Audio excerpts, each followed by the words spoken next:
Right, everyone. Hello and welcome to the live stream we have got for you today. We've got the grand final of the Ultramarine Lorikeet Lollapalooza. I hope you are all as excited as I am to get this one underway. But before we do that, let's just intro what we have got here for you today. We have got Fractal Chess up against Tay in this grand final. And joy to be on the commentary on game one. I've got Grackling Oat Brantzer. How are you doing today? I'm doing just fine this morning. How are you? Excellent. I am doing very, very well. Like I said, very excited for this grand final. Two very talented Wingspan players who went the distance in their semi-final. So Tay just yesterday getting past Epic Sax Sky in a super close 3-game series, and likewise Fractal Chess doing the comeback on Seagull Like the Bird 2-1 as well. So we are definitely going to be hoping that we get 3 games here, because that's what we're all here for. 3 games of exciting Wingspan in store today. So we have done the flip for this final, and Fractal Chess is going to go first, but Tay will be sending out the invite. So Tay, if you want to go ahead and do that, we can get this on the road. I'll put both players on deafen now, and we can get stuck into this one. Let's make sure that Tay is sending it to the right, in the right order. Yeah, I like that Fract Talons little pun there. As a side note, I feel like Fractal Chess would be pretty interesting, and it made me think about what would Fractal Wingspan be like. Each bird card has a mini version of the game inside itself. That is a good question. I never thought about Fractal Chess as a literal thing that one could play, but yeah, Fractal Wingspan. Each slot on the board is itself a board, maybe. Yeah. And you're playing a game of Wingspan to then see if you can play a bird on that space. Right. Oh wow, that's going to get confusing. Take much longer than even. Absolutely, yeah. That would be the longest Wingspan stream I think we would ever expect to be doing. But here we go. We're jumping into this game one. Okay. Fractal go first. Board. Interesting starting hand, but more interesting perhaps is that Franklin Skull sat in the tray. So probably a straightforward pickup there, turn 1 for Fractal. But is there anything else in that starting hand that you thought maybe they would look to keep to go with this? I mean, it didn't look that great. I mean, the canvas backs felt like the sort of only clear pick, but I mean, the Franklin Skull is going to meet some of that need. I might still, I don't know. Really nothing good for the forest. You know, I think when you get that Franklin Skull in the tray, you want to sort of be building up a strong forest round 1 and, you know, not needing to draw cards too many times or build up your wetland. But yeah, and picking the common Nighthawk, wow. Yeah, I did wonder. I mean, this is the challenge. Obviously, house rules are in effect, as with all of our tournaments here. So you can't play that Franklin Skull until you get to round 2. So you've got 8 turns in round 1, and you've got to do something with them. And I think, you know, with this starting hand, I think normally if you go for Franklin's Goal, you want to get some forest beds down right. You want to start getting some food, get yourself set up so you can play that gull in round 2. But yeah, not really a wealth of options here in terms of the forest. So Nighthawk, I think that can make sense here, just to give you something to get on with.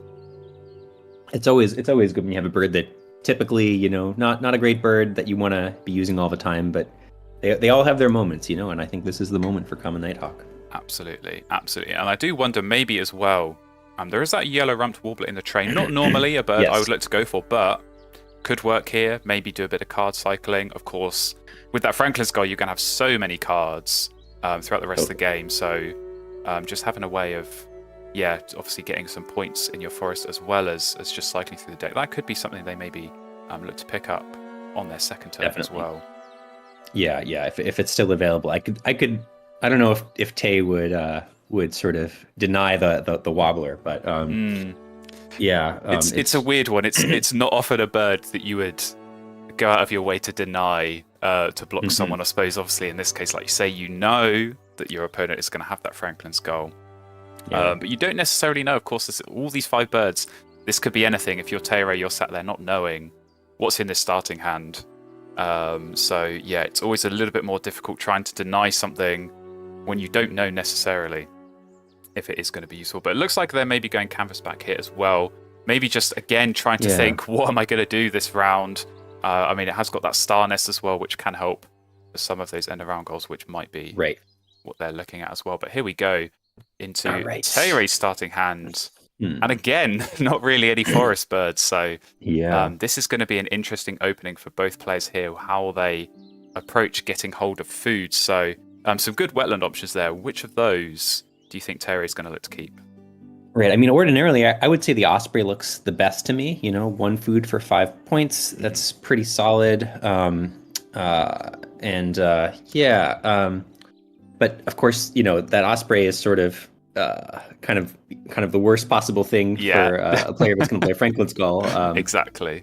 Yeah, that's the danger. You don't want to give too much fish away because you give away 2 fish and that plays the gull straight away in round 2 if you're Fractal Chess. So yeah, a little bit nervy. I mean, something like the Shoveler can be good. If someone's got a Franklin Skull, they're going to have so many cards. Throwing a few more their way, not necessarily a bad thing. And the Magpie as well. Notice Teire went straight for that. Obviously expecting with the gull, there's going to be a strong Grasslands engine being built here. So I don't mind that. I think that does make sense, just as a way of sort of preemptively getting that defense set up so that you can get some points throughout the rest of the game. Yeah, it's going to score quite well, I think. I think so too. Yeah. I don't know about this Kingfisher. I mean, you're not going to expect your opponent to play too many cards. Interesting. So I think Tay might be taking more birds potentially than taking the Warbler and using those birds to get more food or to cycle. Yeah, I think that's what's going through his mind because, as has been pointed out in the chat, he's not actually picked a fish with the starting food on any of these sort of combinations he's working through. Obviously, 2 in the feeder. So he could well be, like say, picking up that Warbler and then just doing that bit of cycling there, and maybe grabbing some fish or some other food there. But maybe the Shoveler is going to be the way he goes as well. I did see on the bonus cards as well, it looked like Visionary Leader and Bird Feeder, which are probably 2 of the worst bonus cards you could hope to see at the start. So definitely a challenge there. And maybe something again with the Shoveler and the Warbler. If you've already got 2 for Bird Feeder, that can get you somewhere. But this is not an easy starting hand. I think that's definitely reflected here in Teire sort of working through the options. I think at one point or another he's had each of these 5 birds selected in his hand. So there are many different ways that he could play this, and definitely not an easy decision. No, I mean, I kind of liked the Magpie Shoveler play, maybe picking up the Warbler, picking up a seed, getting some cards, starting to cycle with that Warbler. But a lot of deliberation going on here. For sure. I must say, I'm a little bit confused with this House Wren play. I'm trying to work out in Teire's mind what he's envisioning with that, because at the moment, if he's going to keep that, the only bird that you could double play into would be this Magpie, which would be a little bit strange. But there we go. He has gone with the Osprey in the end. Maybe it's just something to cycle with the Warbler. I think the fact he's not kept a fish really does kind of say he's going to pick up this yellow rumped Warbler. But there we go. Franklin Skull picked up. No surprises there, and we can start getting going. Warbler indeed. All right. That makes sense. Absolutely. And I think that is definitely going to be giving Teire something to be doing with this first round, of course. Get that down, maybe start getting a bit of food. The fish is there, so for sure I think he'll be looking to get this Osprey down. But then I think that does then beg the question, how much does it get used? Is he going to skip it at all? This is going to be very interesting, I think, to watch this play out. There is that mind game of playing a collaborative bird like that, and then tricking your opponent to think you're gonna use it, and then not using it. Absolutely, yeah. So, that can sometimes trip players up, I think, if they see one of these birds going down and they think, oh, excellent, I'm going to get some free food. So, let's not bother going to the bird feeder, or let's not bother getting this bird down in the forest. And then when it gets skipped, that can put you in a bit of a tricky spot. But there we go. Warbler is down and the fish is being grabbed. Is it house rent to go? It is. So I don't mind that. And the mallard pickup as well. Oh, I think that's a good idea. That is definitely a good idea. So now, really able to get that wetlands going. Get some cards, maybe get a bit of food as well if he is going to use that. I think that is going to help get a bit of a start going here for Tayray. And likewise, Canvasback going down, so maybe a bit of co-op as well on Fractal Chess's side here. Yeah, I mean, I feel like that Canvasback, getting some card draw round run, even when you've got that Franklin Skull coming up, is actually not a bad thing. You want to know, you want to know what birds, you have available to you to go along with the gull. And it's nice if you just don't have like a bare gull with, getting 1 point and 2 cards at the start of round 2. Like, that's not amazing. Yeah, I don't mind it. I think, again, talked about this when he was picking the starting hand. It's so difficult to know what to do in that early round. And I think if it was just Nighthawk, it would just be moving that Nighthawk around. You may be only getting a couple of cards, maybe getting 1 or 2 food. It can be very difficult to know sort of what direction your game is going to go in, but at least drawing some cards, you can maybe see what you're going to get. Auto-Its Gold maybe not so useful, but that Red-tailed Hawk, you're always looking for something to go in the grasslands with your Franklin Skull, so that is definitely not too bad of an option. And we'll see, are they going to use the Canvasback? This is what they're trying to work out here. How much card access is Tayray going to have? I think I would lean towards using it here more than not, but always tempting to go defensive, I think, in these situations where you're in a final, the other player is obviously very strong, and maybe that's what's going through Fractal Chess's mind, that they are going to skip. So interesting mind games early on here. Definitely. I don't mind. I mean, I guess your opponent has the mallard, so they're going to have card draw, but even sure. so, for sure. And interesting in the chat being raised that Fractal, they still don't have this fish, so I am wondering if they're maybe trying to wait and see, is Tayray going to use this Osprey? Maybe I don't need to get the fish myself. Obviously, there is one just sat there staring at them in the feeder, and I think if they are going to take food, it surely does make sense to grab that now, just to be better safe than sorry. I mean, if Tayray had the extra card to cycle or to give up, I would almost say, take that fish now, like hope that the reroll is unkind. Absolutely. Absolutely.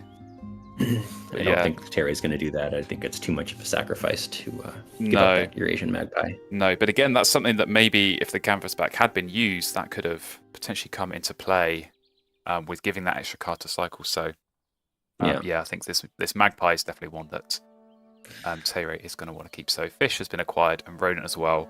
I do think this Red-tailed Hawk is going to be one that Fractal is going to want to get down pretty quickly alongside that goal. Pairs quite well. I think both players off to, pretty satisfyingly good starts. It's always nice to see. Yeah, I mean, if you're Fractal, you're pretty happy, obviously, just with the Franklin's goal. I think the food access is going to be the interesting one, and sort of, are they going to still be able to make use of that Nighthawk maybe as the forest bird, just to at least discard and get a bit of extra food. But Tayray, not a bad position. The Magpie's still in hand. They've got great card access. I mean, Wingspan games, they can be won and lost just on the card access in this early game. So this is very, very important. And then, of course, that Warbler with a bit of card cycle and some points as well in the forest. I wonder about this eagle. It's a 9-pointer. It's expensive, but with the Osprey, can be an option. It can definitely be an option, and I wonder if that's maybe what Taste trying to think about. Bold Eagle and Skimmer both very much playable there with the Osprey fish, but it is going to come down maybe to how much he does plan on using it. So he's going off the top, and Phoebe. Okay, maybe not the bird you want to be playing and using too much against a Franklin's goal. So that is going to make an interesting decision, I think, for Tayray going forward. I wonder if Geest is somewhere in the chat excited to see Phoebe showing up, but always a double-edged sword, that giving the food to a Franklin's Gold player. We did just see the Osprey Fish there was given out, so that gives a little bit more flexibility, I think, for Fractal Chess here. Right. The Phoebe, I mean, these star nests are particularly good given these end of rounds. I wonder if we'll, see. Oh, look at that. Oh, look at this. Okay, well, that's also a very nice bird. That is definitely going to help. I think the card access certainly not a problem anymore than if it ever was a problem for Fractal Chess. So White Stork, very, very nice indeed. And Bold Eagle, they're going all in on these fishy birds. Definitely hoping, I think, for a bit more Osprey usage from Teire. So that remains to be seen. But still, on Fractal Chess's side, they're being stingy. They are not giving out the free cards here. So yeah, very interesting mind games, I think, here early on. Definitely. Yeah, I wonder if you're Tay here, do you just keep digging? I think so, and I think that's where this Black Turn has come in. Use the Osprey Fish, get that down. And going into this round 2, Teire, going first, is going to get the first look at this tray. Nothing too inspiring there, but they are going to be looking at 4 cards if they choose to draw here. So I think that's a very strong option for them. What do you think about a warbler, a Motonese warbler pivot? Oh, I do like a good Motonese warbler, me. So I do feel like this could be good. I mean, you've not got an obvious Grasslands engine. That's where I think these birds really shine. Good card access. I think get a second forest bird down. Maybe this Mississippi Kite is going to be the one. Get a bit more food going. That could be really, really good, I think, for Teire. And these teal powers, they work well together. So Motonese warbler. Maybe even use that to play the Eurasian Magpie later on in this round. Could be a good option. That'd be clutch, especially after the opponent, after your Fractal commits even harder to the Grassland strategy. Absolutely, because this Magpie was in the starting hand, so Fractal has no idea of his existence. So of course they're going to be wanting to play the Grassland birds anyway. This White Stork, this Franklin's Gold, they're kind of no-brainer plays. In these sort of situations, but it is gonna maybe help get Teire some points. Now that Bullfinch, very nice pickup.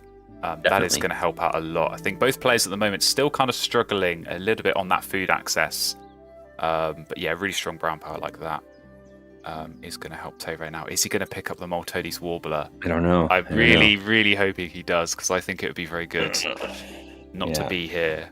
Sad times for a Maltese Warbler fan, but Bullfinch, he'll be excited by that. And got something for the grasses now. Got that Castor Sparrow, that can help for some of these end of rounds where you need to lay lots of eggs. It helps to have a couple of birds in there, especially something like that does get you some extra eggs. So that that'll definitely be a good one, I think. There for Teire. Ostentatious drag from Fractal, from Fractal Chess, showing off. Absolutely, yeah.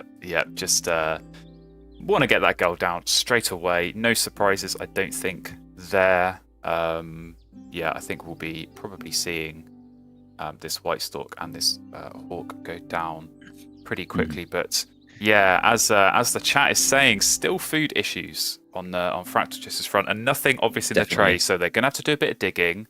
I think that's where the gull is going to come in handy, and definitely that White Stork resetting the tray as well. So, they'll be able to dig for a bit. Hope that they can find something good, and they really need that brown power, I think, for the forest, or even something in the grasslands that gets food, just to help them get things set up here. But they're going to have a lot of card draw coming down the pike, so I think so. And the Vulture is a pretty nice pickup, actually. Or it could be if Tay doesn't discard it before the Hawk comes down. But yes, I really do think that the Warbler might have been the right path here for Tay to contest this game. Yeah, I'm glad you said that. I find it's easy for me to say because I do love these teal powers. So, hello, Killdeer.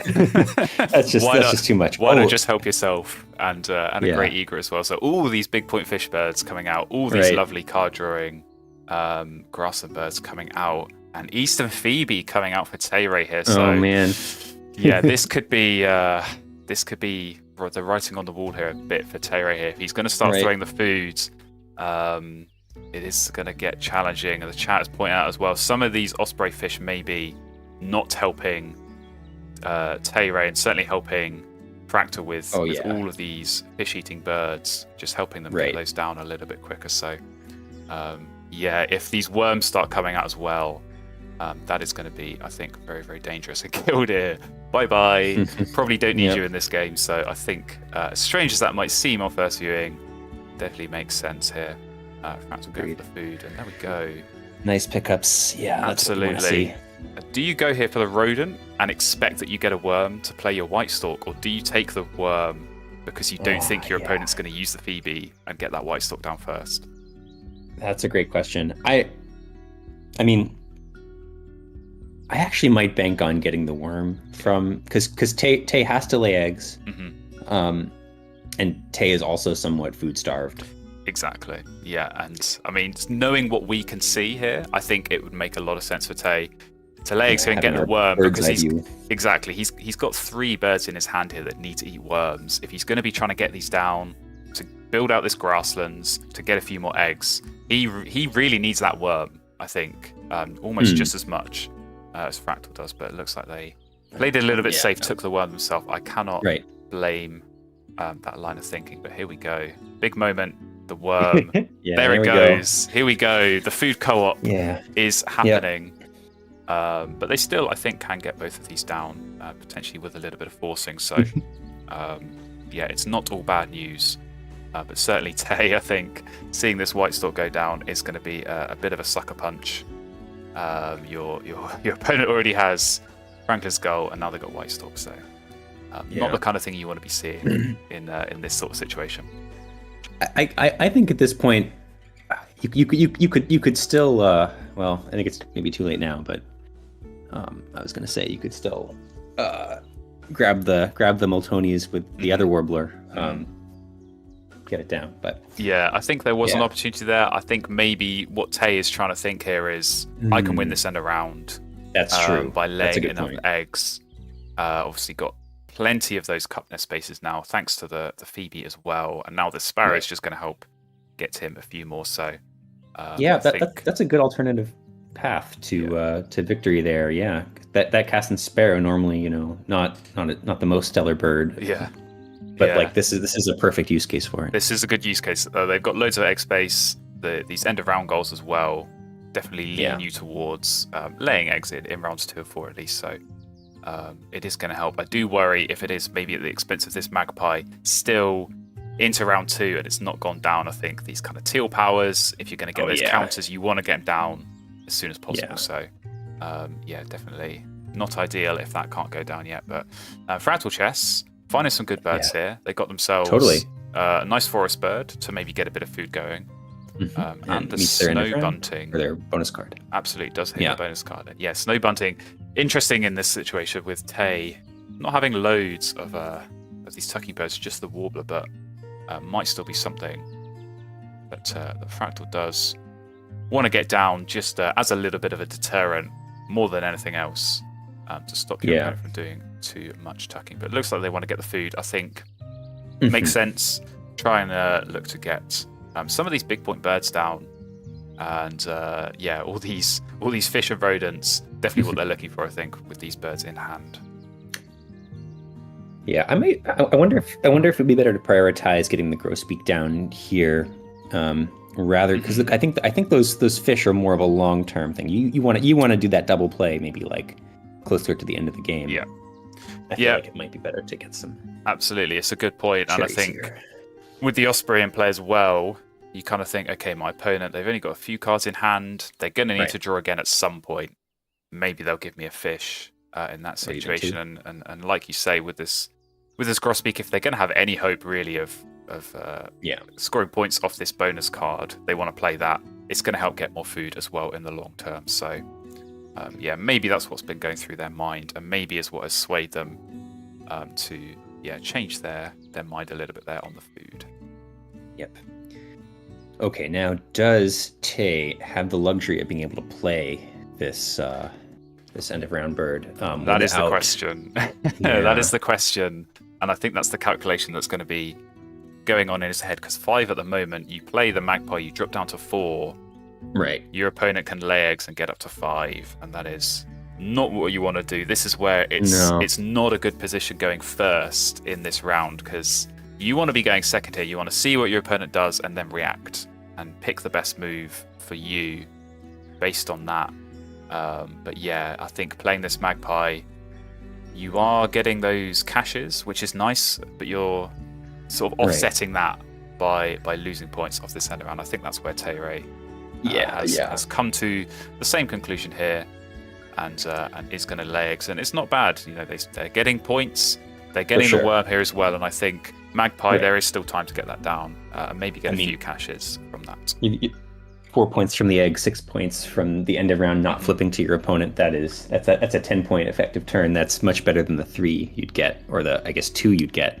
Yeah, definitely from the magpie at this point. Definitely nice, but I think equally nice for Fractal here, because they want to be getting this hawk down before having to lay eggs. I think, like I say, this is where going second in these end of rounds can be so nice. You see your opponent lay eggs, you think, fine, I've lost this. You know, I'll do my own thing, get this hawk down, and just build this out, because at the moment it's a great card drawing grasslands. It's not a great point scoring grasslands, so some more of these point scoring brown powers would be nice indeed. And yes, we go into round 3, and another nice big point wetland bed in the tray. I wonder if Fractal is going to be looking at that, perhaps with all these worms flying. Red knot, super easy to get down. Could be. You could skip the white stork power. Could be an option, and definitely, this is where I did wonder this a little bit. And I did see someone bring it up in chat. Playing the gull before the white stork, it does create some issues like this, where there's a nice tray bird perhaps you want to pick up, but you can't use the stork because it's going to wipe the tray. You almost want these flipped in the other order so that you're drawing with the gull first. But I can totally appreciate the excitement maybe, and wanting to get the gull down, get those extra cards. So. And the point that, you know, gull lets you take. But Bally made a good point that if there are a bunch of amazing birds in that new tray, you would like to be able to deny those. Absolutely. And the gull lets you do that. Yeah, I think there are pros and cons either side. You're going to find yourself maybe stuck in a bit of a jam, one way or the other. But in either case, these are good problems to have. I'm trying to decide if you want to skip the stalks so that you can pick up a nice bird.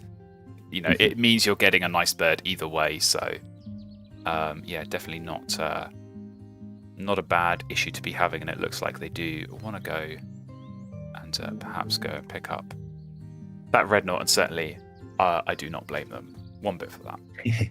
I do not either. Sorry. All right. How do you think Teire is going to play this now? It looks like Vulture's going down. Do you think the kite as well is also going to happen? Or is this Vulture just a way of saying, look, you've played your hawk, you can use that, but you're going to give me some food?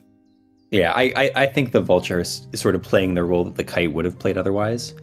I think the kite might be tucking fodder now. I might look to, maybe pick up that Cerulean Warbler if it's still around. Yeah. Sort of start to get some pivot into scoring points. And hoping that the bonus card help you out. It also helps with that pretty difficult to achieve bird feeder bonus cards. So yes, absolutely, it is going to help out there. And like you say, maybe you get yourself a nice bonus card. Maybe you get yourself a forester or something like that, and can get a few points from that. We got Bushnit asking in the chat: is red not that nice though? I think it is. I think this is a position where you almost put your opponent in that horrible position of, you can keep giving me food with this Phoebe.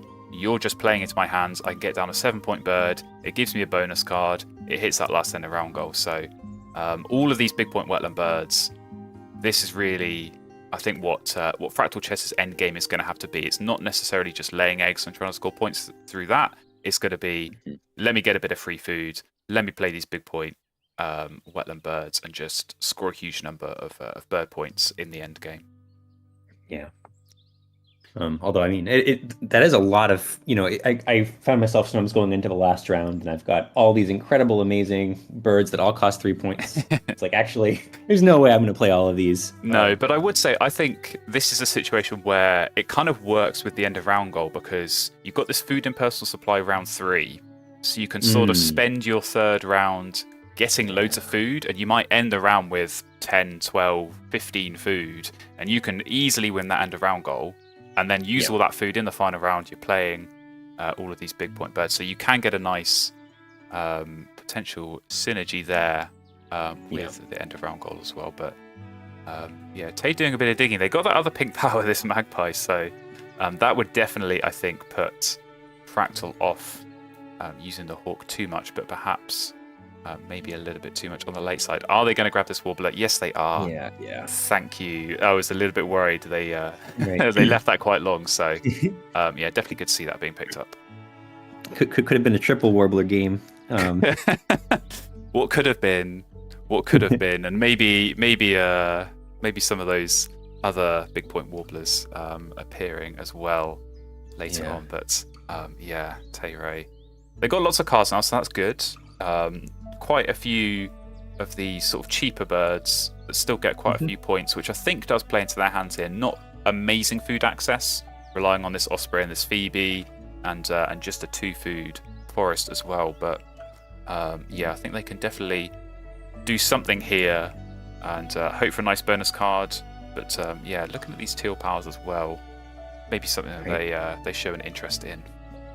It's a very minor point, but what do you think about sort of playing this? So I guess Fractal had an opportunity to move the Nighthawk to the grassland before playing that Grosbeak, which would have saved an egg and gotten an extra egg on the next sort of egg lay. But maybe they're looking at this end of round goal and saying, okay, I can get more food in my personal supply with the remaining turns I have left if I get food. Yeah, it's a very good point.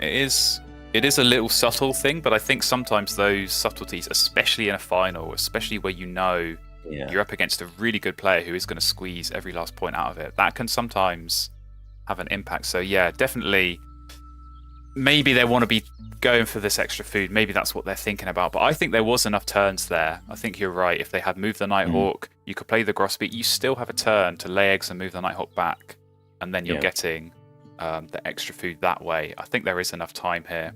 Fractal's easy going to win this end around goal. I don't think there's any issues there.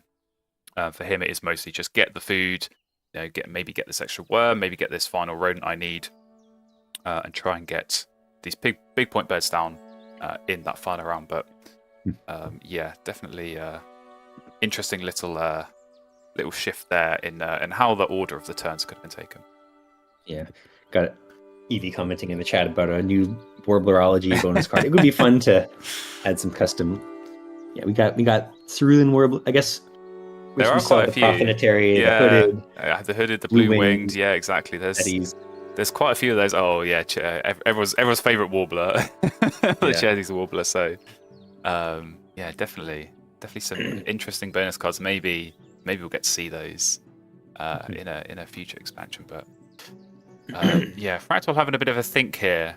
I think maybe I'd just be going for food again. You've got that bird feeder that's now in a re-rollable state. You still need a little bit more food to be going for, but they still do have this grasslands, but it's still going to score points. So you do want to be running that a little bit, and maybe just seeing what the stalk can give you as well. So and of course, they are going to need eggs if they want to be playing some of these birds. So they don't have loads of eggs. If they keep using this Franklin's Goal, they're going to have even fewer eggs. So they do need to get some down. And Hawk being skipped, so hello. Well, you like to see that. Yeah. Does Tay know? Right. I think Tay doesn't get to see that, right? Yeah. No. And that is one of the downsides. Oh, hello as well. Oh man. Where's the bingo board for? Oh, what the?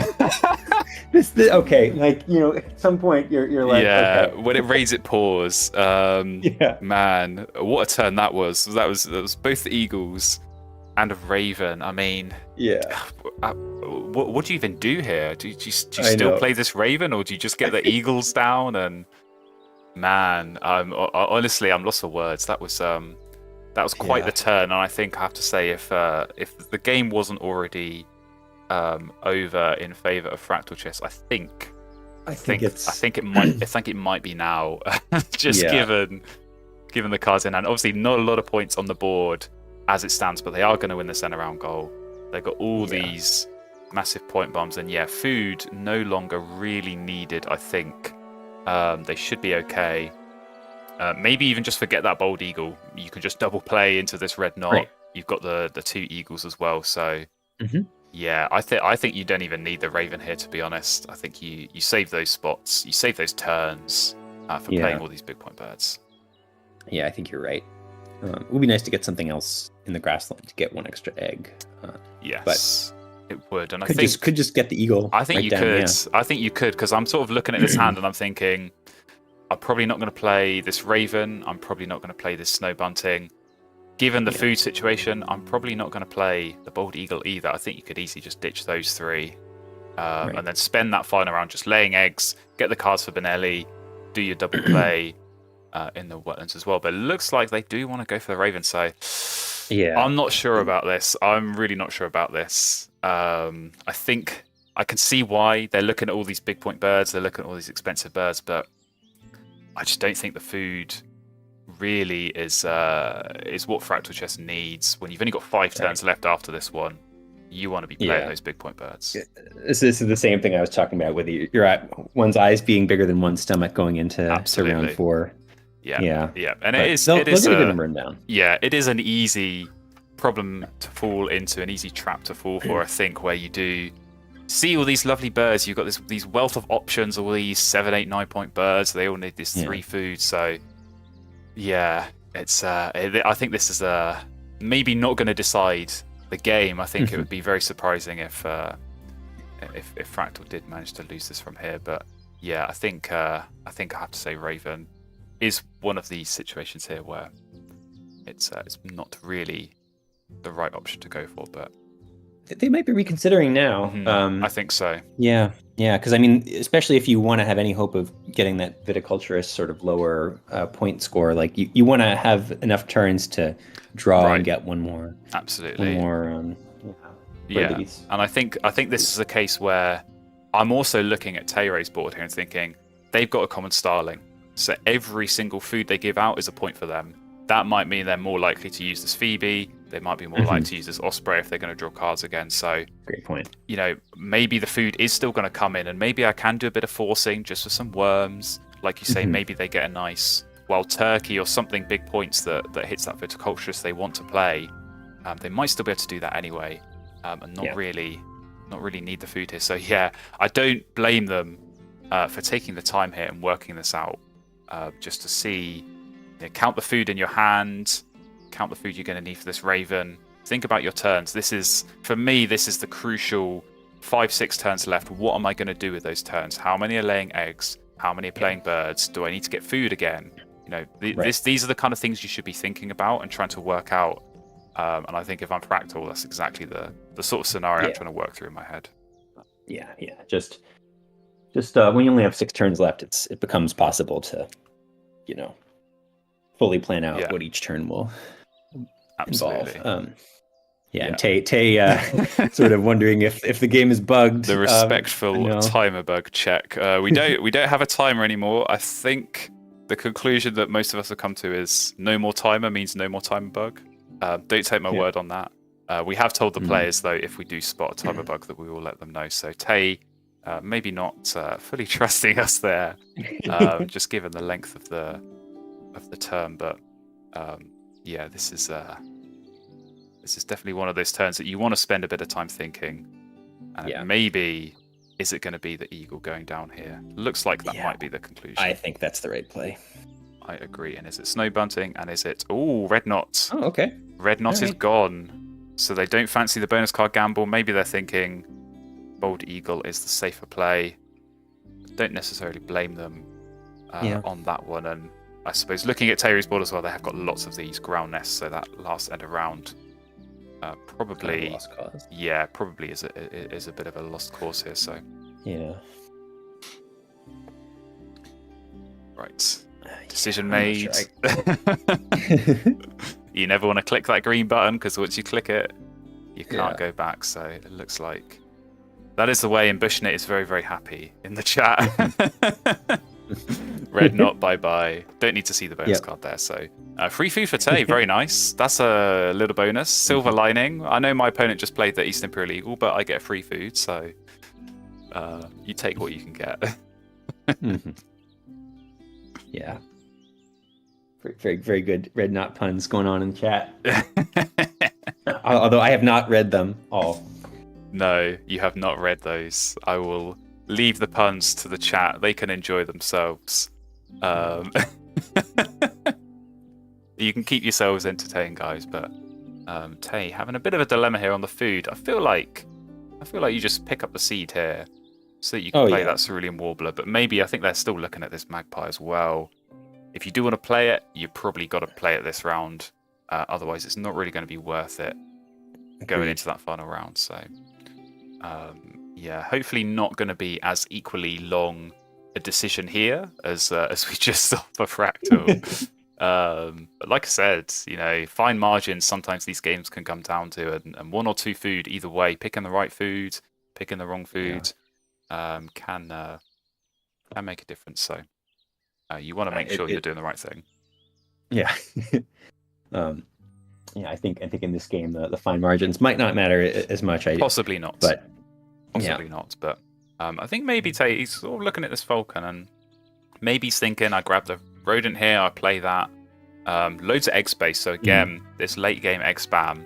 This could be a strong point score on grasslands. You got the 4 eggs. You got another one from some of your brown prowess, and then the Peregrine Falcon might get a tuck card as well. True. So yeah, that could be potentially an option, which is maybe what Tere's looking at. So, right. Yeah, not easy, but there we go. It is the seed. Yeah. Like I said, I think that is Warbler for next round, perhaps. Magpie for now, the one to go down. Because I think here you do expect your opponent. They've just played this Eagle. That's probably signaling to me they're doing that so they can lay eggs, get the extra eggs. So Magpie should be getting a few caches here, I would expect.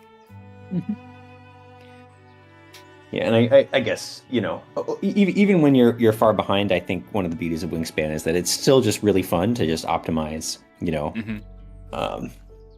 Doesn't have to be super competitive. Absolutely not. And it is worth saying as well, this is a best of 3 match. So if needed, and we go into that game 3, the starting player there is decided on the point difference. So you don't want to give up. You don't want to just have a complete blowout. Because if you win that second game, you could get that shot going first, and that is definitely an advantage going into that game 3 that you want to try and keep hold of. So like you say, it's fun. We all enjoy those optimizations and trying to score as much as we can, but there are implications here as well. So Tere going for the eggs. Do you think it's just going to be eggs and Warbler, or do you think there's anything more that Tere can do here? I feel like eggs and Warbler is Tay's best bet. I don't see another path forward there. Yeah, it does seem like that's going to be the way for Tere, and I think for Fractal, probably equally as straightforward. It's going to be eggs. It's going to be getting these big point birds down. You probably don't even need to use the Franklin Skull here. I think pretty safe to just use the stalk and get the cards for Benelli that way. Save yourself the eggs and skip in the tucks as well. Don't blame them there. Don't blame them there at all. You don't want to help your opponent out at all. But there we go. Oh, big viticulturist bird alert. That is perfect. Boswell Oriole, absolutely perfect. Yeah. Bushnet asking where the magpie food was saved. I think that Tay is deliberately putting it on the birds that eat fruit. Maybe that might be the play. Now, in these situations, I quite like to put rodents on the Mississippi kite, because then it looks like it's done a better job than it actually has done. Funny. You can get to the end of the game and be like, wow, there's 7 rodents on this kite. What kind of a game did that have? But yeah, I don't necessarily blame the viticulturist birds either. And that is not a great bonus card pull. It's got to be set. Falconer just for 2. So yeah, not great bonus cards for Tere, but again, if you want to have a game where everything doesn't go your way, get it all out, your system, so you can reset, go into that game 2, and hope for maybe a little bit better luck that time.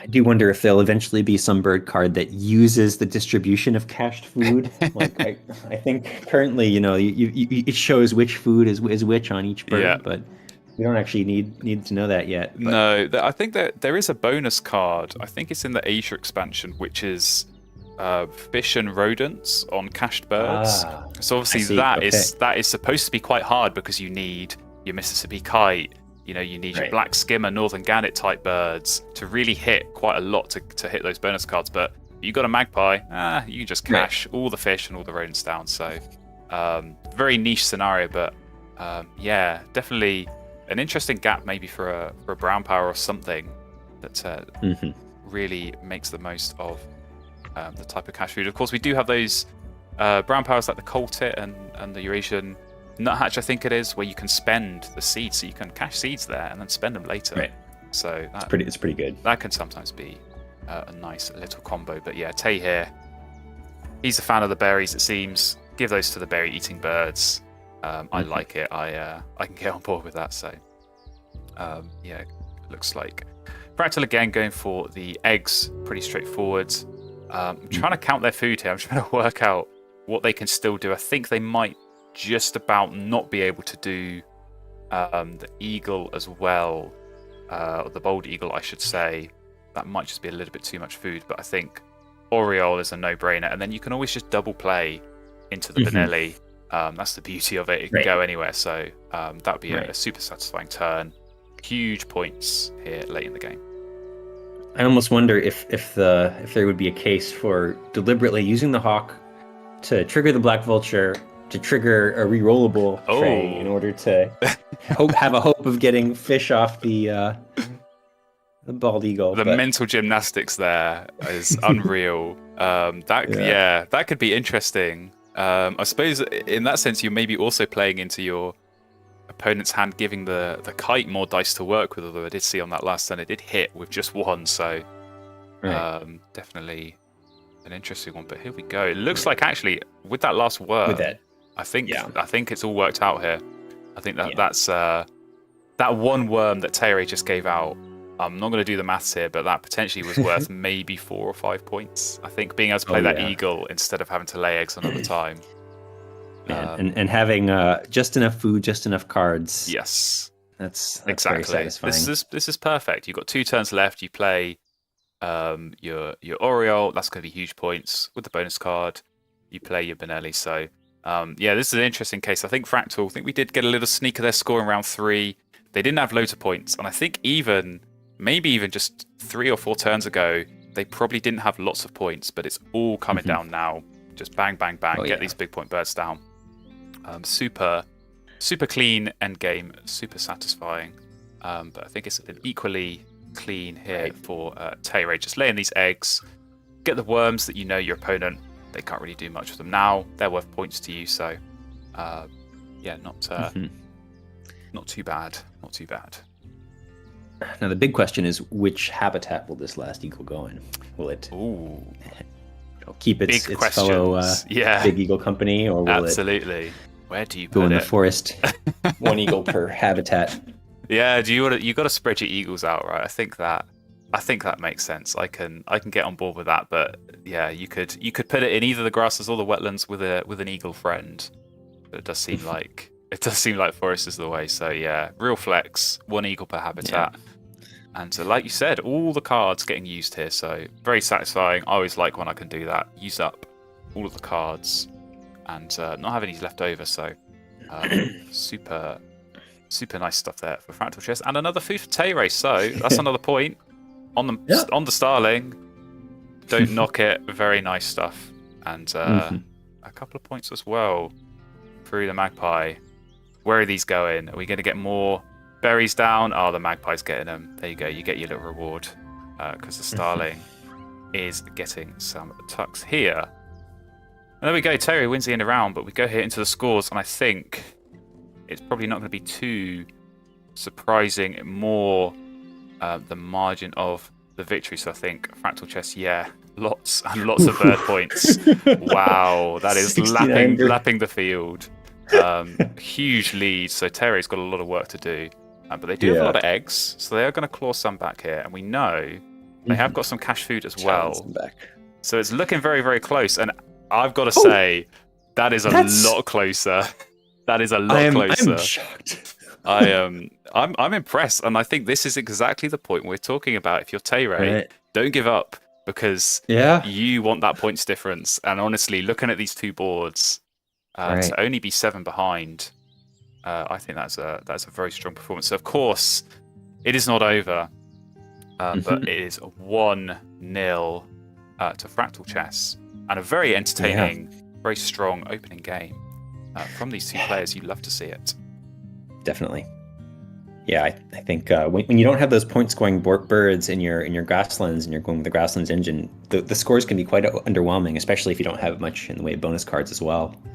Absolutely, yeah. I think it's one of those where you almost think if they just had a little bit better luck on those bonus cards, the Falconer pickup late on, the Bird Feed is such a tricky one to work with. You look at a couple of different bonus cards and could have been a big surprise there. But yes, say congrats, of course, to Fractal Chess, but we do have more games to come. So we are just going to take a couple of minutes here in between the games. Do not go anywhere. You want to stay right here and see this game 2 and see, can Teire take us to a game 3, or are we going to be crowning Fractal Chess our champion?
All righty, we are back.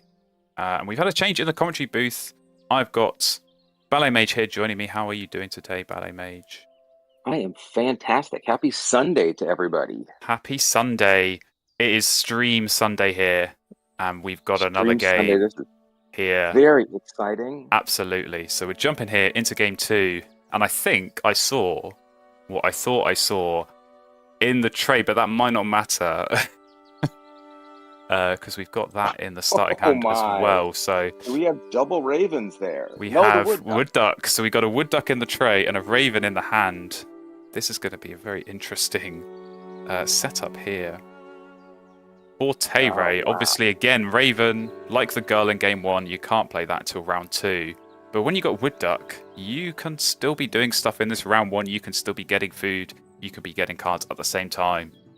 So this is definitely a good-looking opening here. Yeah, this is great. Tay-Ray, so I mean, you have to keep the Raven so you have that pivot if you need it. I think the Wild Turkey, right? Big points with the Wood Duck. Easy food access. Definitely is the most appealing, I think, of the other birds there.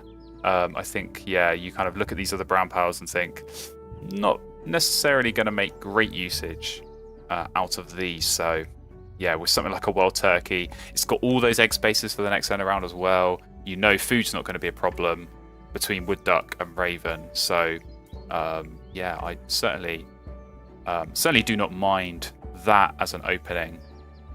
And, yeah, you can very easily get this Wood Duck down, start getting a bit of food, start doing a bit of digging. And, you know, I've had this situation before where you start with Raven and Wood Duck, and you kind of have the best of both worlds, because you can just sit there, use your Wood Duck, and, hey, if you find great forest birds, you know, you find your Pleated Woodpecker, your Chipping Sparrow, those sort of birds, you can just stick with it. You can keep the forest going, get those engine birds going, and, you know, forget about the Raven. You almost don't need it. But equally, if you're digging and you're finding these lovely grassland birds, barn swallow, those sorts of birds that you'd be looking for, very easy to just pivot into grasslands in that round 2 because you've got a bunch of cards, a bunch of food, and it's a very, very clean and swift pivot. So lots of options here for Tay-Ray. I think he'll be feeling much better about this, given what he had to endure in that game 1.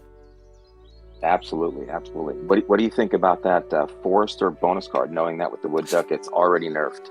It's tricky, but I think the other one was Visionary Leader if I did see it properly. So I'd probably give myself a better shot of getting 4 points off Forester than I would off Visionary Leader. So it is difficult if you're going to go Wood Duck. Like you say, you kind of block yourself from that upper bound, but I think it can work here. But here we go.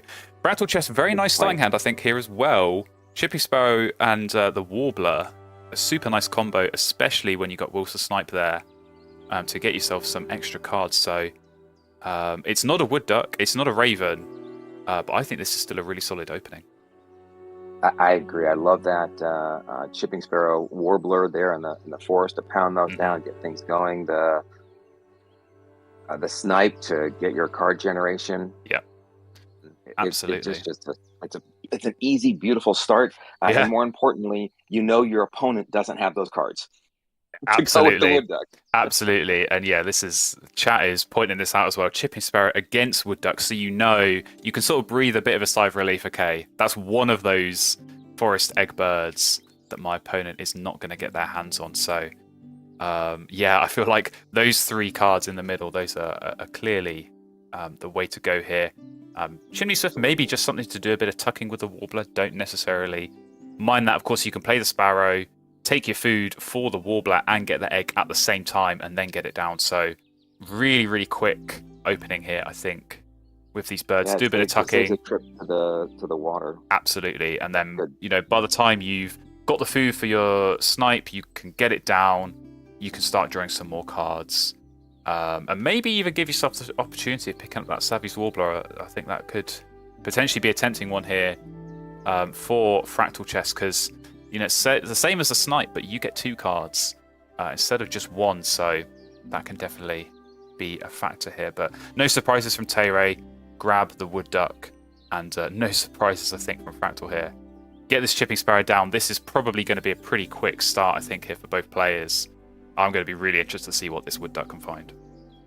Yeah, I think they both have a clear path to pound out their first 3 or 4 turns, and just both are going to be hitting that forest pretty hard this first 2 rounds. Absolutely, this bird feeder is going to get reset quite a lot. So I think Tay-Ray's not going to mind too much about that. They were able to keep the rodent, so you know you just need any 2 other random foods potentially if you're going to be looking to pivot into this Raven. But yeah, they can just be a bit patient, just wait and see what you get with the Wood Duck. You can just play this, like I said, like a normal Wood Duck opening. Forget you've even got the Raven. Just play this Wood Duck and start getting your food and getting your cards and seeing what you can find. Absolutely. And then you can make that need some difficult way to decision. generate eggs. Yes, that's the crucial thing, and I think that's where you'll be a little bit annoyed that the sparrow's already gone from your opponent, but you still got California quail, mourning dove, pleated woodpecker, and some of those teal powers as well. Those can work very nicely with wood ducks. So there are options out there for Teire, and I'll be very interested to see. You look at the great horned owl here. That definitely does catch my eye for the same reasons as the wild turkey. Big point bird, food is not going to be a problem. And I think especially you see your opponent going for a forest engine. Oh, hello. Well, there's the California quail. There's the quail. There is the quail. Yeah, definitely sooner than I thought maybe it was going to come up. So, damn, there we go. Difficult decisions are going to have to be made here for Teire, I think. But I would certainly be looking at keeping hold of that quail, and then maybe just maybe I can get the food for that and get it down. Absolutely. And see where that's going to take me. What's the difficult decision here for Tay? I think this is pretty straightforward. I think you do get rid of the swift here. I think maybe the only thing that would have been playing on my mind is I want to keep that in case my opponent plays the Savvy's Warbler and is just going to throw cards at me, and I need some way of turning those into points. But you've got the Brewer's Blackbird there as well, which essentially, when you got a Raven, works the same as the Swift. So I think that is definitely a nice backup option to have. So Fractal going food, they got the worm, so I think we are going to see the snipe, unless they are so tempted by the Savvy's Warbler, which I definitely would be, to go for that as well, just to get yourself a few more cards. So we'll see. They are trying to work out. I think. Yeah. So pretty in this situation. I think so. I mean, there's some people in chat saying you don't need the snipe when you got the Savvies. We've got other people saying that the snipe is better. So I think you can go both ways here. I think you got options open. But like I say, in this early game, I think that Savvy's Warbler is just the extra cards. If it saves you turns from having to draw cards, which is the 0 point turn, and if it lets you spend more turns gaining food, which gets you food and points as well, I think it can make up for that 4 point deficit on the snipe. So yeah, definitely would be tempting me there very much. And there we go. The big think and does you not take that, Savvy. But you take a nuthatch here, I think, for sure. That is a very nice pickup. Another point in the forest. Absolutely. Yeah, that's beautiful. Yeah, I think in this situation, you just want to go all in on this forest. I mean, it's another card that hits the bird feeder bonus card, so certainly don't hate that. And yeah, just more points. I mean, you want to be hitting this forest, use it as much as you can. It's your egg source, it's your card cycle, and it's your food source. So if you can get extra points as well, whilst running that with something like a nuthatch, yeah, I am certainly all for that. Oh, it's beautiful. It's a beautiful thing. It is truly a beautiful thing. I do love a good forest engine like this. I'm sure many people will know, but yeah, it's always good to see. I think this collection of what look like not great birds because they're all just 1 or 2 points. You know, they don't look flashy. They're not ravens. They're not wood ducks. They're not great horned owls. But when you put them all together in the same habitat, you can do something quite special. So I do like the look of where this is going. But equally for Terry, he's picking up some interesting things. I think the bird feed has been a bit of a pain if you want to go for the quail option. So that might make me kind of steer away from that. And certainly, not really getting those forest options that you see that your opponent has got would make me perhaps lean more towards committing with this raven pivot.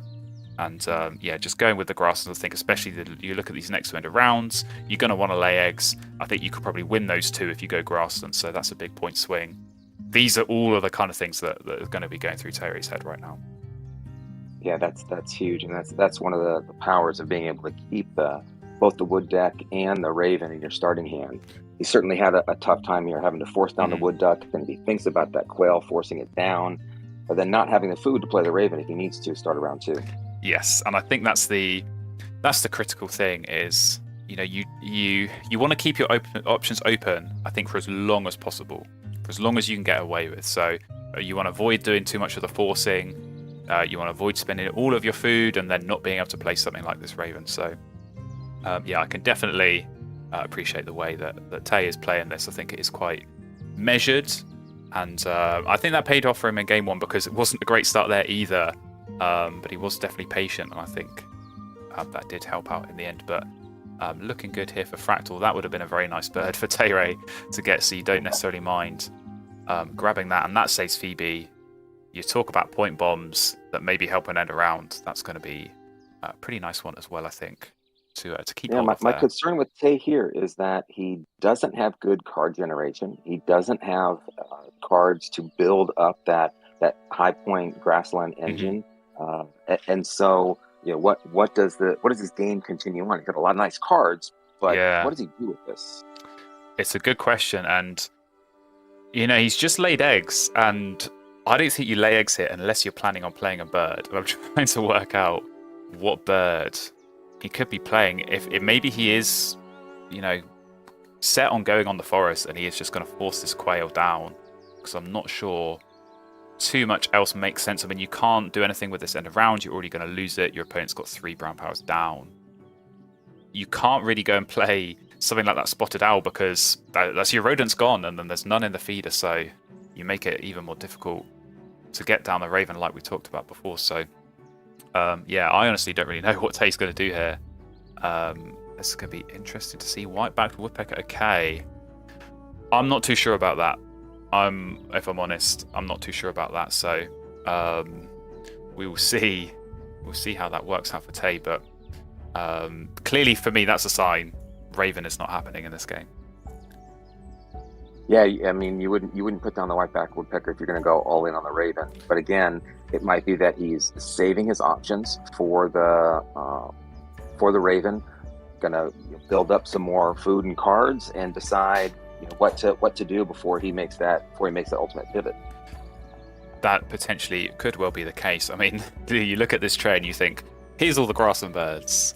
Here's the sparrow and the swallow that you want to put with your Raven. But of course, Fractal Chess here going first. So, they're going to have an interesting time here trying to work out which of these to deny. I think Swallow has to be blocked, but you really probably don't want to leave your opponent, even that Grasshopper Sparrow, because you sort of look at this setup with no egg source or anything like that, and you look at this end of round, eggs in the ground nest, you don't want to be leaving that. So difficult decision, because you can only block one.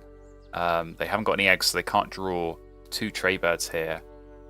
You've got to make a difficult decision here, but I think Swallow's got to be the one to go.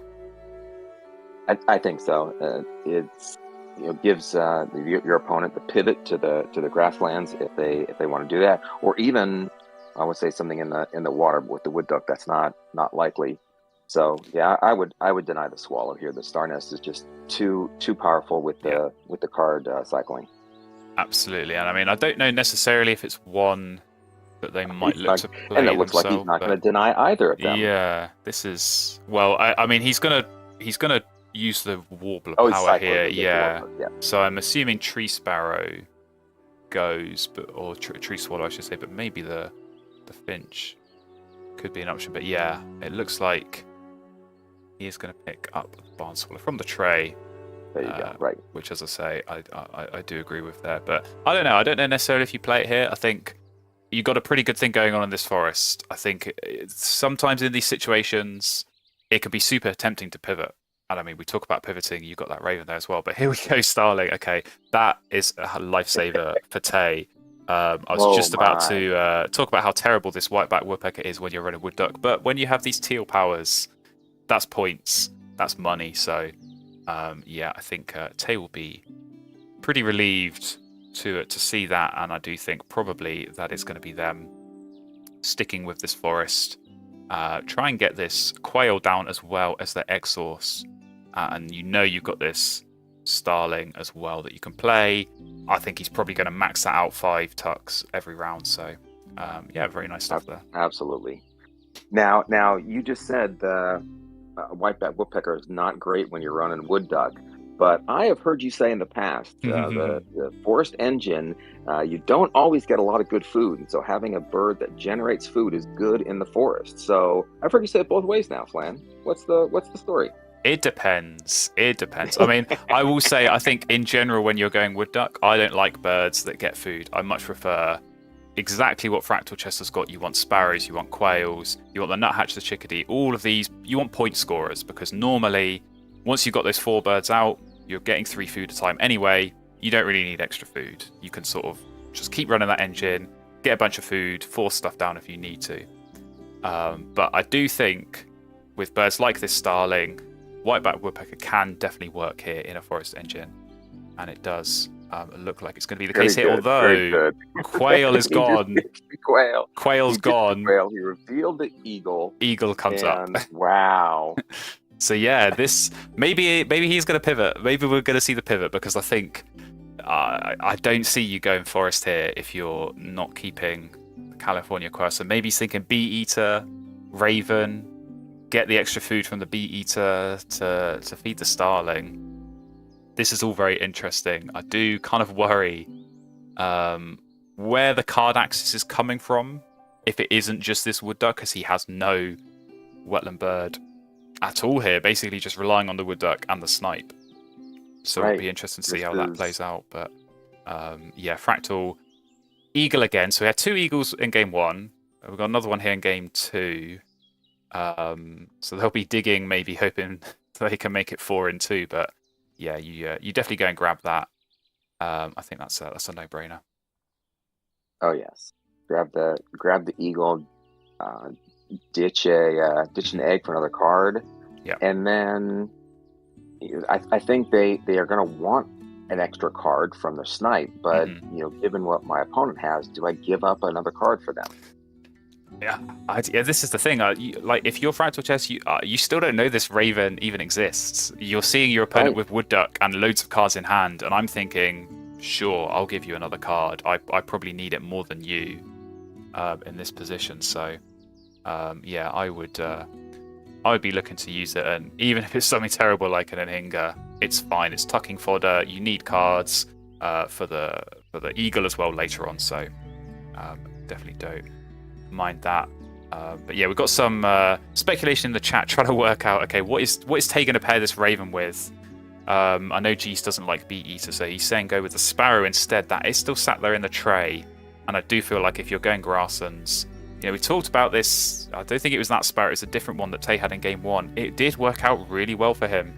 It helped him on the end of round goals. It just helped him run that grasslands late in the game. So I would definitely be looking at. But yeah, this is a very, very strange position, I think, for Tay. He's got all of these options, and I think sometimes I myself can find you get a bit overwhelmed when you've got so much choice available to you.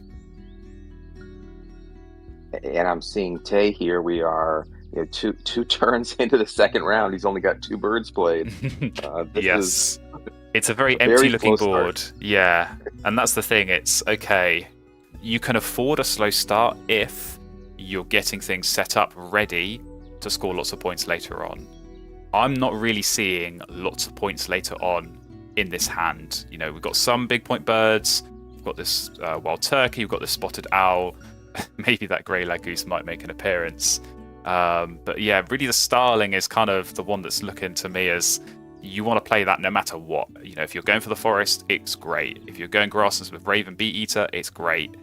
I just don't necessarily see what direction he's going to go in and how he's going to make this work, because I think getting rid of that California quail, that just took away so many options for going for the forest that it's difficult to work out. To play it as well. Exactly, and that's the thing. I thought when he went to take the food there, I was thinking, excellent, you've got those 2 seeds. That can sometimes be a real pain to get California quail down. Works this end around, even if you're going forest. It's got that ground nest with loads of spaces, so it's very easy to just take food and fill that up. But yeah, he very quickly got rid of it and maybe kept some other birds, like that grey-lag goose that you maybe would not see played quite so often. So yeah, this is difficult. I don't really know. I don't really know how I would approach this. I think if he's still keeping raven, it's got to be on his mind, but it's difficult. He's got a big think here. I would think that before he ditched that quail so easily, he would have known what his plan was.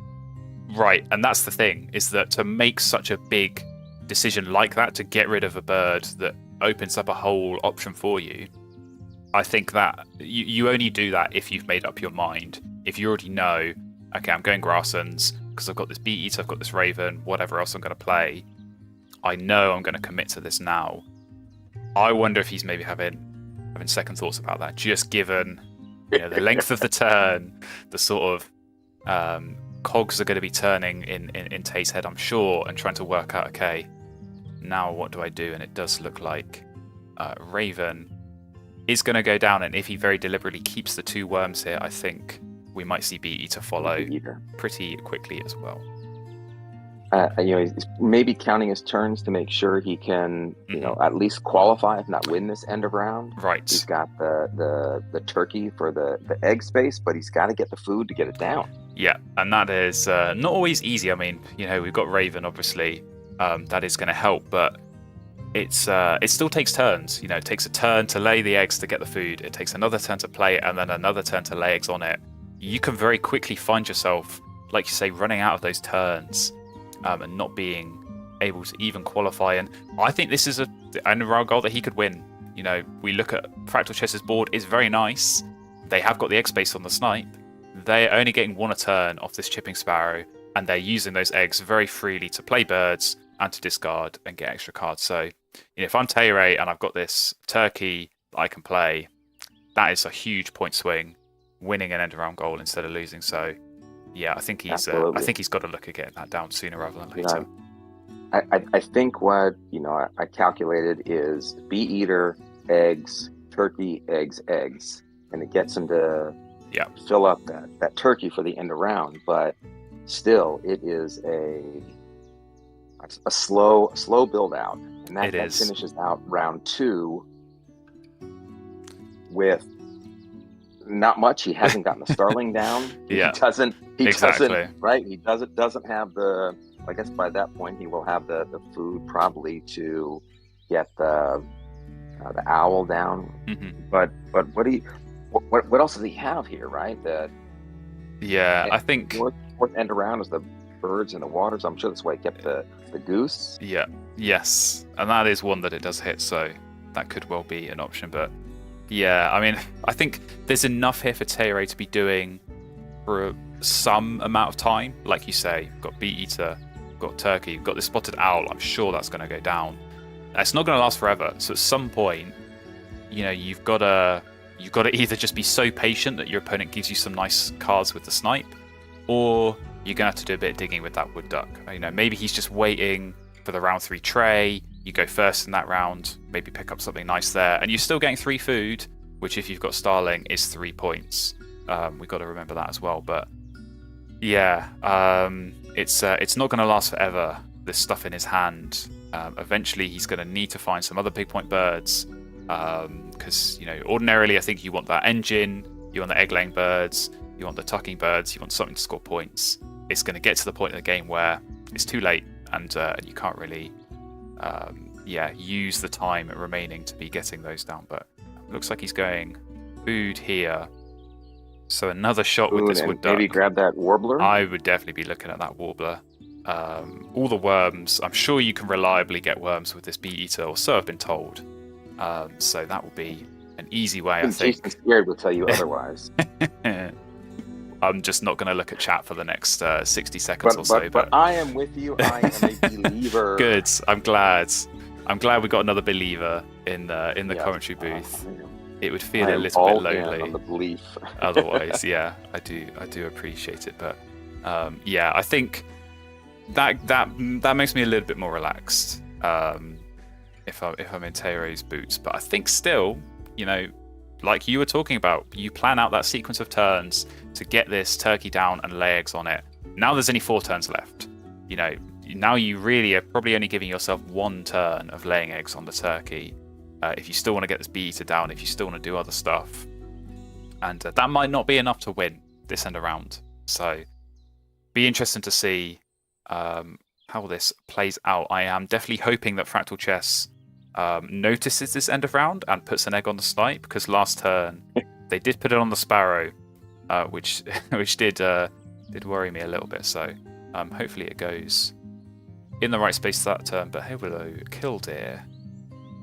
Little late for the killdeer, but well, it's not. It's middle of round 2. It's not too late.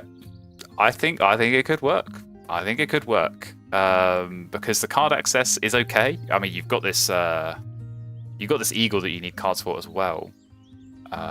Potentially they could play it here and go and try and challenge for this end around. I think they ditched the barn swallow, didn't they? They did, and I did wonder at the time if like ditching the quail, if that was going to come back and bite them a little bit. But it seems like they're not too interested in killdeer. I think with the turkey going down quite sensibly, that end of round goal is out of scope now, but not too bad of a pickup there. I don't hate Passerine Specialist when you've already got 4 birds for it. We already have. I mean, you already have it. You have you just need a couple more. Shame that says Phoebe doesn't hit it, but I think you should be able to find a couple more. And normally, I think actually Passerine Specialist and Bird Feeder, I think those two pair quite well. There's a lot of overlap in birds that hit both of those, so they might be able to do the double there and get quite a lot of points. So one to keep an eye on for sure. If you're gonna play that bee eater, you got to take the rats here. There you go, Terry. Yes. So I think Terry's working this out, and I think there is still enough time here to play this bee eater and then still lay eggs. Again, talked about this in game 1. When you're going second in a round, you just have more time. You have more information. See what your opponent's doing. Did they play another ground nest bird? No. Okay, I can feel a bit more relaxed then, because I know I just need 3 on that turkey, and I'm still going to get maximum points here.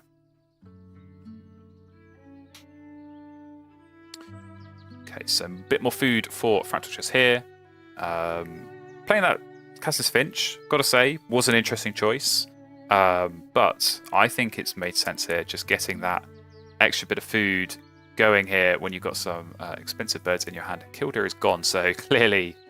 And there you are. They are all in on this forest. Yeah, that's now 2 games in a row that Fractal Chess has got rid of Killdeer, because they had it in game 1 as well and chucked it, having already obviously seen the gull and the white stork as well. So definitely more justifiable in the first game. A little bit more controversial here, but I can certainly appreciate it nonetheless. Now Starling, it seems, is going down first for me, here. It's an interesting play. Yeah, and I'm trying to work that out as well. I'm not ditching food right now for the Starling. So because I've got all these birds I want to play, I need the food for it. Yeah, this is an interesting decision point. I just assumed, like you, get the bee eater down, lay eggs, and then Starling next round, because that's when you definitely are going to have too much food. I know you've got this owl, you've got the warbler. I mean, even that crossbill might be playable, and of course the grey-lag goose as well that we keep talking about.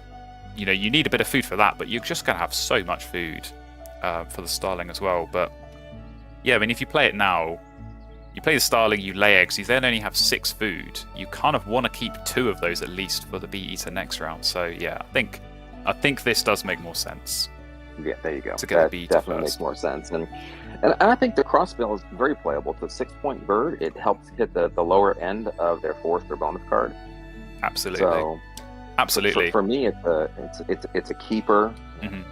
Something to be looking at later on. It turns into net 7 points or so to get it down. So yeah, and we got that next end around as well. Or a 9-point bird. So yeah, absolutely with the bull nests. Yeah, like you say, it's 6 points already on its own. It's only 1 less than the hooded warbler, so I think it's perfectly fine. And I think sometimes you have these games, and I feel like this is how it's playing out for Tere, where you just play what you've got. You don't necessarily do loads of digging.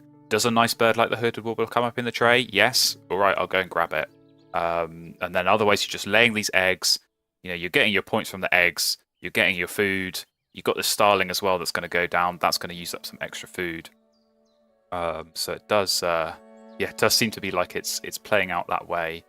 And again, when there's a snipe in play, maybe my opponent's going to use that, I want to say, one more turn, and then I get another card and I can assess. So yeah, it seemed like a bit of a chaotic start. It was a bit uncertain, even going into this round 2. I think, like you said, after maybe 10 turns of this game, he only had 2 birds down, but it has started to come together nicely here. And winning this end of round goal is definitely going to help get a few more points for Tayray as well. Yeah, that definitely will help. And yeah, as they go down, it's interesting to see.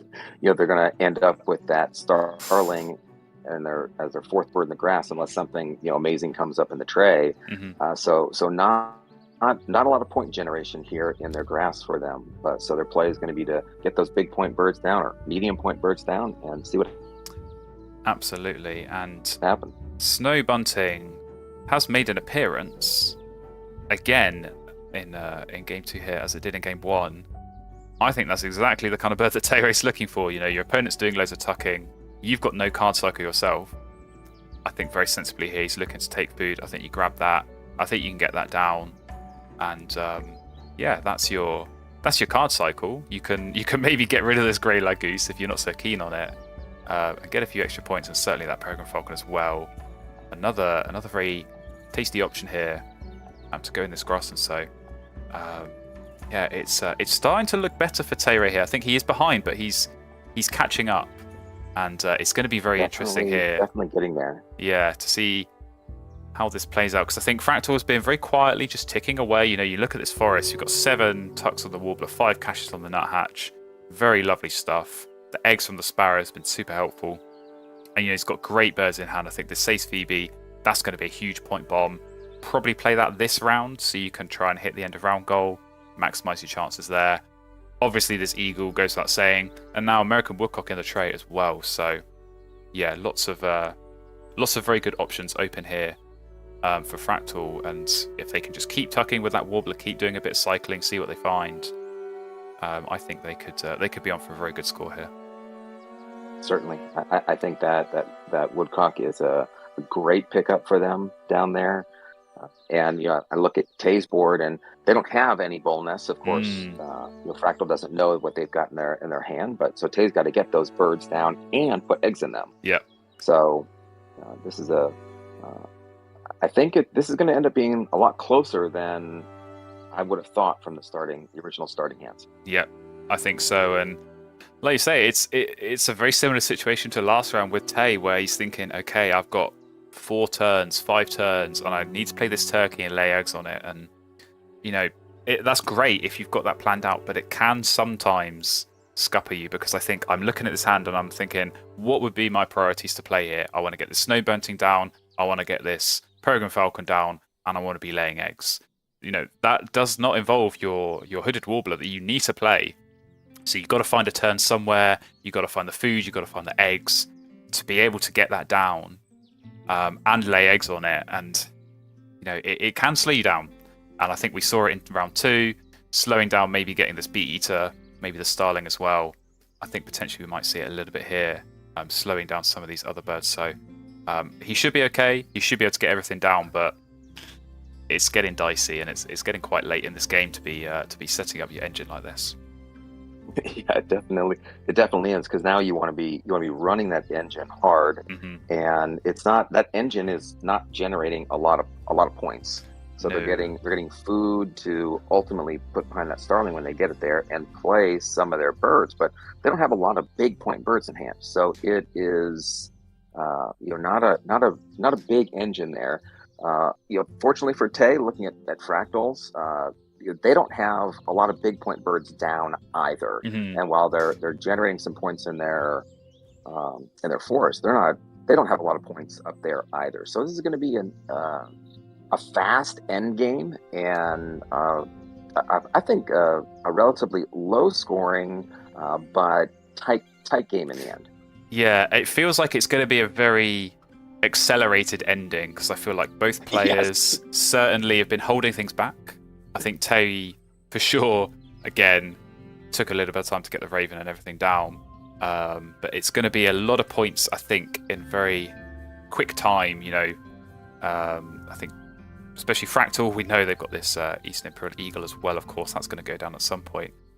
I'd be looking at that Eastern Bluebird and thinking, yes, please. I need something that can use this extra food and get me some more points. I've already got loads of these grassland birds to be playing, so that's one I'd be looking at. But yeah, Teire now, the grasslands is done. It's looking a bit better. Like you say, not loads of points, but if they are able to get the starling down, if they are able to turn all this extra food that they're generating into points, then very, very nice there. In Inga, it's... There we go. Only 2 dice, but 2 dice is all that it needed, so... all that it needed. All that it needed. Very nice stuff. And a free card for Tay. Not really what they were looking for there, I don't think, in the Cormorant. But you need a card when you got Snow Bunting. I think all the rest of these cards in their hand, they probably wanted to keep a hold of, so... Yes, that card, I think, saves their Grey-Leg Goose. Definitely does save the goose, and that might be something that comes into play in this last round, because I think Starling, it's got to go in the wetlands now. You know, you play goose, suddenly you're out to 3 birds, and you're forcing your opponent to play another bird to try and tie it around. And maybe they don't want to, and certainly when I look at Fractal's hand, they want to be playing grass and stuff, so... Yeah, that'll be an interesting thing. And the Starling thing. now is going to wait until the 4th round to go down, because Tay's going to have to put down that the is warbler very true. and lay eggs into it. That is a very good point, and I feel like I'm noticing a pattern here. This is feeling very reminiscent of Game 1, where Tay kept that magpie at the start of the game, had such high hopes of getting it down early, and it waited and waited and waited, and it wasn't until round 3 that finally it went down. And this Starling, again, you know, it's picked up in round 2. When I saw it, I was so excited to see it. It was a great bird in this position. Whether Tay was going to go forest or grasslands, really, really valuable bird. And it's waiting again. And you know, if you're only getting it down in that final round, it's debatable if it's even worth it, because it's only 8 points, even if you get those 5 tucks on it. And if you're costing yourself eggs from the Raven, you've got to take that into account as well. You know, maybe your Bee Eater, if Geest is getting his way, is going to start missing a bit more. So yeah, it's not plain sailing. Not plain sailing here at all. And yeah, that was such a nice play from Fractal. Eastern Bluebird into Sace Phoebe. So many eggs going down, and that wins the end around. So very, very satisfying play to be able to pull off there. Yeah, that's very nice for Fractal there, and it gives them an opportunity to get food again, or cards to be able to play this eagle. I know they've got the eagle and the woodcock to go down, so I think Fractal's got a pretty straightforward end game here. Yeah, I mean, you say straightforward. I think there are options, and I'm kind of trying to work out what the best way to approach this is. So woodcock, I think they could play woodcock, and they could play eagle, and then they could just be laying eggs, because, you know, they've already got loads of food. So food, it is 3 points for them, but you need something to play with that food. I'm looking at the tray. It's not great. Do I want to be gambling off the deck? Maybe not. If I'm using this warbler, I'm also giving my opponent a point through the Snow Bunting, and that's not great. So I honestly would almost be tempted to just play the eagle here and then just lay eggs in that final round. If they've got space for it, that feels like a pretty safe, if boring, option to be going with. But we'll see. I think it's absolutely, and that's the for me the quote straightforward end game that they've got here is. There's really nothing else to do. It may be boring, but it is the end game, and the way they've played this, it seems like that's what they had in mind. I think so, and I think with that woodcock going down, I believe that was the final bird they needed to get some points off the bird feeder. So now they've got points off bird feeder, they've got points off pastory specialist. You know, not loads of points, but I think you take 3 points from each of those. And like you say, the work, it feels like it's been done getting this set up, getting these big point birds down. Now we had a little sneak peek of their score. It looked like they were somewhere in the high 60s, maybe going to push over 70 here with the centre alcohol as well.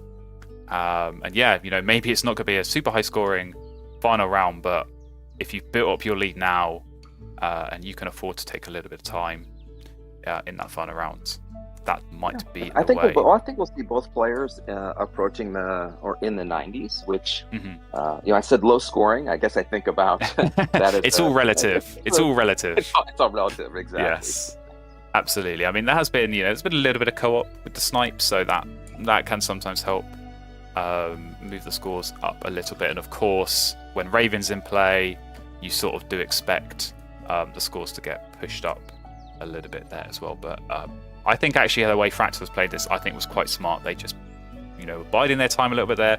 I'll just lay eggs. I'll throw a food. It's not going to make a difference here. Wait and see what comes up in that tray. And we do have a Cerulean Warbler, which I think they're trying to look at and trying to work out. I think if that pushed them over the edge on Passerine Specialist, it would be worth it. I think the fact that it doesn't, maybe not quite so much worth it here. So they'll be working out here, like we talked about. Do I go for the boring option, or do I play it a little bit more risky? And yeah, it's not an easy decision to make. No, it's not, and you're gambling on a bonus card since it doesn't push them over. And I suppose there are some bonus cards that they could do well. I don't remember if we've seen Bowl Nests already, but you're right, it doesn't push them over, and so it is certainly a gamble versus the 4 points on just laying eggs. Yeah, and I think if they play this Eagle, they're going to have upwards of 30 egg spaces, and they're only getting 4 a time, so egg space certainly not going to be a problem. And it's very predictable. I think talked about this in game 1. When you have that last round, even sometimes the last turns in round 3 as well, you can calculate, you can look at your hand and think, okay, what am I going to do? How many turns do I lay eggs? Do I need to take food? Am I going to play this bird? Is there a bonus card gamble that I need to calculate for? I think sometimes you have a lot of certainty, and this is exactly one of those situations. Fractal can sit there and go, play Eagle, how many points? Lay eggs 4 times, how many points? Maybe my opponent's going to play some wetland birds. Does that affect the end of round goal? How many points? And you set that as your baseline. Maybe it's 30 points, maybe it's 35 points, however many it is. That is then what you have to beat if you're going to take the risk, if you're going to take food or draw cards or whatever it is. And sometimes you sit there and you'd work that calculation out and you think, okay, if I am going to draw cards once more, I need to find a 10-point bird, a 12-point bird, whatever it might be. And you very quickly realise how unlikely that is to happen. So if I had to guess, I'm not a mind reader, but if I had to guess what's been going on in Fractal's head, it is likely been that sort of thing. And I think they have come to this conclusion to just go for the boring play, get this down, and be laying some eggs. But they're keeping. Maybe for the end of rounds, perhaps. Perhaps they're looking at the end of round. I've still got a fish. I can still play this. This is interesting. I had not really thought about this as an option. Is that worth it? So you lose a point off the Eagle, and you play the Egret for only 3 points after an egg cost. So it's basically you're only getting 2 points off that because you've already sacrificed a point. But if it ties in a round, it might be 5 points, which is 1 more than laying eggs. So maybe this is the big brain genius play. Maybe they know that Tay is going to play some more wetland birds here. But for now, he's playing the Spotted Owl and Large Bird Specialist. Yes, please. When I've got Grey Lag Goose. I'm pretty sure that's going to be going down. Not just this end around now, but also to get points off the bonus card. Oh, certainly. That's a fantastic pickup for Tay there. Yep. And we saw a sneak peek a little bit before of Fractal's score. And I'm going to revise my estimate. I think they're going to be, approaching 100 points. I think so. This does feel like 100-point plus game. Depends a little bit on the end of round goal here, but it's been strong. Like I said, I really like these Forest engines. I think this is a case study in tempo and how just swiftly they were able to get that set up, how smoothly it all came together with that Forest, with the eggs from the Chipping Sparrow, with the tucks from the Warbler as well, getting everything down. It just gives you more time in this late game to work with because you've already built up your buffer. You've got your food, you've got your cards. It does definitely make things easier. And indeed, in the chat, Grey Lag plus Large Bird, very nice. Very nice indeed. So very nice. Tay will be happy with that, for sure. And I have to agree with you that early play with the Chipping Sparrow into the Warbler was just so powerful, helping them build that out. And the strong forest engine is so much fun to play with. You never have to worry about food, and I had enough card access to make it interesting and fun. Absolutely. I think the snipe, that was key. Get yourself extra cards. Obviously helped Teire. I think he did get quite a few good cards. But also just giving a bit of leeway for, when you take 2 cards with a Wood Duck, you can discard something else. So that definitely does help things as well. But this endgame for Teire, it's been pretty good. This Peregrine Falcon seems to be doing its job.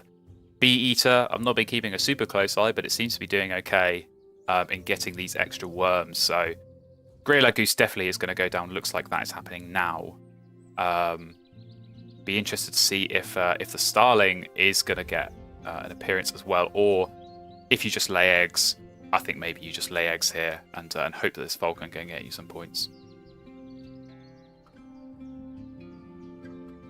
But we shall see.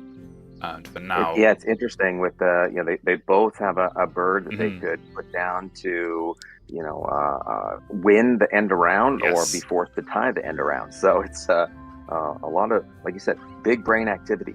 Yeah, I think both players are going to be baited here into playing their bird. So if I'm Tay, I have to make that decision now, because if I want to play Starling, I need to use Raven, so I can get 2 points in exchange for 1 egg. If I am not going to play Starling, I need to skip it now. So he will have made that decision in his mind now. We're going to find out what that decision is going to be based on what he does here, and he is taking food. So he's playing it. That means he's playing it. That means he's playing it. But the thing is, it's in this position where they're both tied. They both get these points either way. Fractal is looking at this as, this egret gives me 3 extra points because I now win instead of tying. And now we switch back over to Tay for his final turn, and he's going to be thinking, well, now this Starling gets me 3 extra points because now I tie instead of losing. So yeah, Chad has an interesting point. If they'd played the Starling first and saved it for the Grey Lag next, they could have snuck Grey Lag in. Might have made it their right. Exactly. Yeah, because the last play to win the EOR. I think Fractal would have not played their egret if the Starling went down first. So interesting little mind games here. And we go into the scores, and I honestly don't know. I think if I'm going to put my neck out on the line, I think Fractal is going to take this, but I think it's going to be very, very close. Very close. Because Tay is going to hold out a bit of a lead here. I think on the eggs, it's going to be quite close, though, because I know Fractal was laying eggs. There we go. Tay has a lot of tucks and captives. They both have a lot of tucks, I think, but Fractal has more. And there we go. Fractal Chess is the winner of Game 2, 105-97. And is our tournament champion here in 2 games over Teire. 2 pretty close games, it has to be said. I think both of them were within 10 points. And both had us on the edge of our seats all throughout. So excellent games. Very well played. I will just take both the players off deafen so they can hear us, and I will turn first of all to Fractal Chess. Congratulations on the win. How does it feel being a tournament champion? Yeah, hello. I guess it's a really great experience, but it's also my first ever finals, I think. So I'm really happy. Absolutely, you did it. You did a very good job. I think that second game was very nice to watch, in particular with the forest engine. Some difficult decisions, I think, for both players. Very interesting mind games in that end of rounds with the wetland birds and everything. But I want to talk a little bit about that game 1. There was one turn in particular that comes to mind. Really astonishing. I drew all grassland drawing card options. So in the beginning, and then the Raven as well, and all the big point birds, especially Orioli in the end. Yeah, I think both games. That was Yeah, I think crazy. I think you discarded Killdeer in both games, which I think might be a first for a tournament final, and that might be the first and only time that we see that. So yeah, you can you have that claim at least. But Tayray, if you're still here, I have unmuted you. Don't worry. I was going to come to you. Commiserations, of course. I've got to say that game one in particular. I did not expect it to be that close. I think you did very well. So up against some difficult birds, a very strong board, you did well and performed strongly. But yeah, just your views, your reflections on that final. Yeah, I mean, it was a fun game. Definitely both game quite a struggle. I mean, I have a pretty good hand in second game, but it's also kind of hard to navigate a little. Yeah. There were some interesting points. I want to ask you about a California quail, and whether what was that in your plans? Was that gonna? I thought it was gonna get played, and then it got discarded. So I know I was back and forth about that bird. I think the feeder was also kind of not great for the California quail. I couldn't get the seed. Yeah. If the feeder was better, I would have considered playing that. Yeah, and I think that can sometimes be the case. When you've got your wood duck and you're just getting one food at a time, it's very, very slow. And yeah, I mean, we've seen those openings quite a few times when you've got wood duck and raven. You're sort of doing that digging. Do I find the forest birds? Do I find the grass and birds? You won't really find it either, which can make things difficult. But yeah, you did pull things together, and I honestly didn't know which way it was going to go at the end. It did feel like it was going to be close, and yeah, definitely two very good games. Got to say, very well played. We like to see good games in a final, and you both certainly did deliver there. So yeah, thank you very much for playing. Thank you very much for streaming, so that we could enjoy this. Chat has been very entertained, as have we as well. So yeah, I think we will wrap up the stream there. Thank you, Ballet Mage, for joining me on game 2. I hope you had as much fun. Pleasure, thank you. And shout out to G True Dad as well for Absolutely. organizing the tournament. First tournament for new-ish mod G True Dad. So thank you very much. Excellent tournament, and congratulations, Fractal Chess, on the win here. So yeah, nothing left more for me to say. Thank you everyone for watching, and yeah, we will hopefully see you again very soon for another tournament live stream.